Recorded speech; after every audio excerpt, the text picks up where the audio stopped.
If you're a contractor and you're dealing with the, oh man, that's way more expensive than I thought objection, here's exactly how you want to handle that in 3 different ways. Check it out. Hey, I'm Logan Shinholster with Contractor Growth Network, and I want to walk through one of my favorite objections or areas of concern to bust. And this is the one where somebody says, oh wow, that's way more than I thought, or man, that is expensive, okay? And I want to walk through first, before I go into how to deal with it, I want to walk through probably the worst response that I've heard people give. And it sounds something like this. They say, it's going to cost 20 grand. And the client or the homeowner says, wow, that's way more than I thought. And the contractor responds with, yeah, not everybody can afford our services. The reason why that is probably the worst thing to say is, first off, the person is already feeling a little bit embarrassed maybe because they're not willing to spend that money. It's an awkward situation for both people. And then what you do as a contractor is if you say, yeah, not everybody can afford us, that is you saving your own ego, but it's actually putting them down, saying, yeah, you can't afford us. Right now, what happens with that is, 1, you make them feel like so they're definitely not going to move forward, and 2, you make them feel like so they may say they're not going to, refer you out to anybody else or leave you a bad review, whatever it is. If that is your response, yeah, not everybody can afford us, there's no instance where somebody says, you know what, because you said that, I'm going to move forward with you. It doesn't work. So go ahead, remove that one. If somebody says it's too expensive, here is actually how you want to deal with it. So first, you can either do one of 2 things. Either A, stay silent. Because what happens a lot of times, people want to work this out themselves. Wow, that's way more than I thought. And it's going to be a little bit awkward, but what they're going to do is they're going to talk themselves into the sale potentially, right? You want to stay quiet until they ask a question, or you could ask something along the lines of, well, what were you hoping to spend? And what that'll do is that'll bring out their budget, okay? So the very first thing that I would do is if they say it's too expensive, I personally stay quiet because I'm going to let them talk out loud because there's probably things going on in their brain that they're trying to rationalize, or if they have a specific question on why it's expensive, then I go ahead and answer that one, but I'm going to wait for them. Or you can hit them with, well, what are you hoping to spend on this? What did you think it would be? Or, well, what would you spend on something like this? So now you're understanding where they're coming from with their budget. And it might be that, you're at 20 grand, they're at 10, and you can now go, well, I can't do that for 20, but here's what I can do for 10. And now what you're doing is you're working within their budget and they're more likely to move forward. And then a lot of times on the back end, you can say, hey, you want to do some upgrades, and you end up bringing them back up to 20 anyway.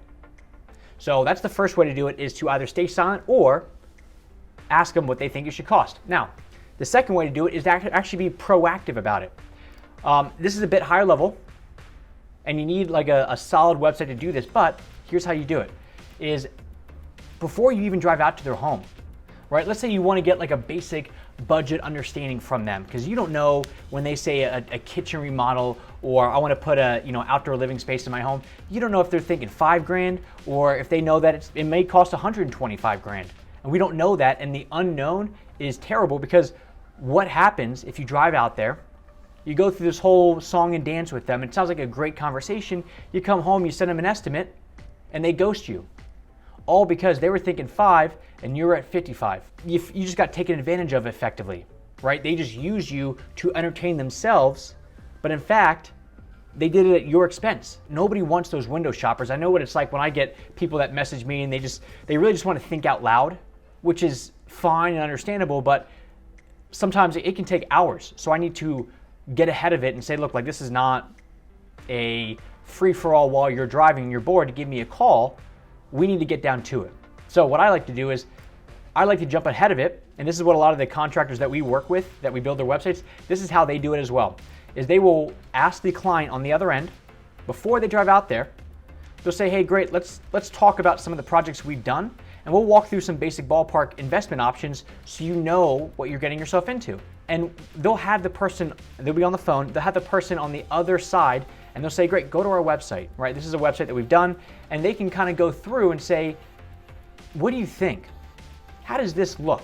And if they're like, oh my God, that is an amazing bathroom. Great, what do you like about it? I like this, and this. Okay, this bathroom right here, this is a $60,000 bathroom.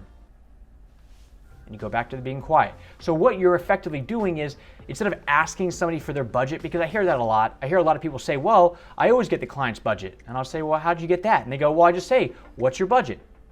But a lot of times they either A, don't really have a budget, or B, they lowball it because they don't know what else to say. If they said, well, I got my budget 500 grand, then they feel like they lost leverage. So by you giving up your quote unquote leverage first by saying this is a $60,000 bathroom, you present what the bathroom costs, and either they say, great, that's what I want, or they say, well, I was thinking something more along the lines of 30 or 40 or whatever it is, and now you can walk them through it.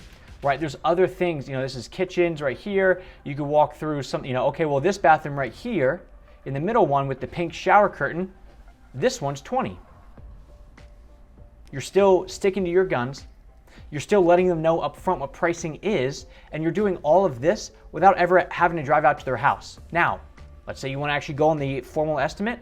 That's fine, but at least now they have a ballpark understanding of what it costs to work with you.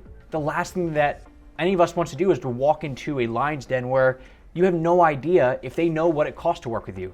So by getting that out of the way up front with an initial phone call, and trust me, the people who see this, it's not gonna freak them out. I hear a lot of contractors say stuff like, well, I need to be out there, and they need to feel the tile in their hands to move forward, which is the stupidest thing, because I understand that there is a time and a place for that, and it does help. However, if this pink shower curtain bathroom is 20 grand, and their budget's 7, it's gonna be very hard to convince somebody to go from 7 up to 20. Now, if they were like, yeah, I was thinking 15, well, it still makes sense to go out there because you can still kind of work it, but what you're not gonna do is you're not gonna convince somebody to effectively triple their budget simply because you went out there, all right? Take the time.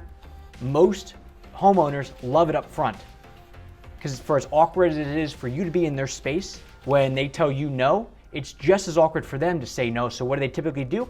They say nothing. They say, great, send me a proposal, write up an estimate, shoot it over, and in their head they're thinking, God, just get out of my space so I can never talk to you again because I'm embarrassed to say no. And that's how it is. So number 2 is gonna save you a ton of time. Part 3, this is what we're all about right here, is not even getting to the point necessarily where you're having those conversations. The way that we do that is we lay out everything up front for homeowners, right? Nobody wants to feel taken advantage of. Nobody wants to feel like, the curtain got pulled up in front of their eyes. So what do? We walk people through the pain funnel on their site, right? We walk them down. This is all the great stuff that you can experience, and here's what you're really going after. So we're drawing out that emotion so they like us, walk them through how it works, but then we also walk through basic averages, right? Here's what it costs for us to effectively come out there and do a project. Here's the high end of it, and here's the average, right? So the reason that we do this is because if you look on the site, somebody who is thinking, well, I really want to spend 10 grand on my backyard. And they're thinking, well, I want to get like a patio with a fire pit and maybe a kitchen. Well, they're seeing right here under the average that a patio with a kitchen and fire pit and seating areas is 40 grand. It's not really that close to that 10 grand. And the 20 is only 10 grand off. It's still double their budget, but now they're saying they're not getting the kitchen. So this aligns their expectations with what it costs to work with you.